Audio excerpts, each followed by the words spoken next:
আসসালামু আলাইকুম। আপনারা জানেন বর্তমানে দেশের বন্যা পরিস্থিতি বেশ কিছু জেলায় ভয়ানক আকার ধারণ করেছিল। তার মধ্যে ফেনীতে আমরা বিগত 4 দিন ত্রাণ সহায়তা দিয়ে আমরা গতকাল নোয়াখালীতে এসেছি এবং এখানে আসার পর আমরা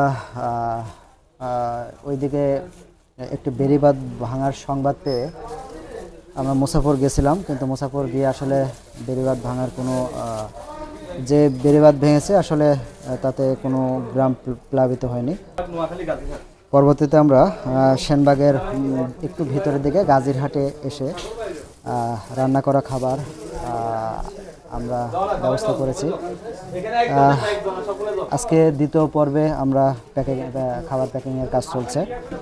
তো এই আরও কিছু পরিবারকে আমরা ত্রাণ সহায়তা খাবার পৌঁছে দিয়ে আমরা আজকে সন্ধ্যার দিকে আবার লক্ষ্মীপুরের উদ্দেশ্যে রওনা হব। তো সেখান থেকে আমরা প্রচুর পরিমাণে ফোন কল পাচ্ছি, যার কারণে আমাদের সেখানেও যেতে হবে। আসলে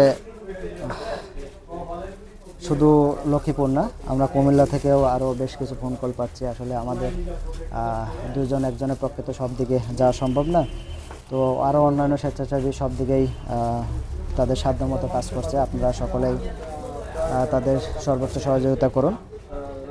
তো আসলে আপনারা যারা আমাদের সহযোগিতা করছিলেন, আমরা কিভাবে আপনাদের সেই সহযোগিতা আমরা বন্যার্তদের মাঝে পৌঁছে দিচ্ছি, সেটি আপনাদের আমরা হয়তো বা পরিপূর্ণভাবে দেখাতে পারি না। কেননা আসলে যখন ত্রাণগুলো আমরা দেই তখন আমরা কোনো ভিডিও করি না।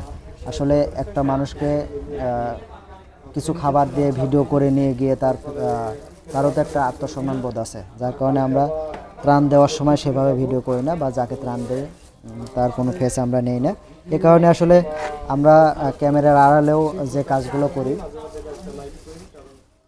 সম্পূর্ণ আপনাদের দেখাইতে পারি না। সেক্ষেত্রে আসলে এগুলো একটা মানুষের আত্মসম্মান বোধ থাকে বিধায় আমরা তাদের ক্যামেরার সামনে নিয়ে আসি না। তো সকলে আমাদের জন্য দোয়া করবেন এবং বেশি বেশি সাপোর্ট দিবেন, যাতে আমরা আরও বেশি কাজ করতে পারি। আমরা সন্ধ্যার দিকে লক্ষ্মীপুরের উদ্দেশ্যে যাব এবং সেখানে আমাদের স্বেচ্ছাসেবী টিম আছে, তাদের সঙ্গে অ্যাড হয়ে আমরা সেই এরিয়াগুলোতে কাজ করব, যে এরিয়াগুলোতে ত্রাণ সহায়তা এখনও পৌঁছেনি।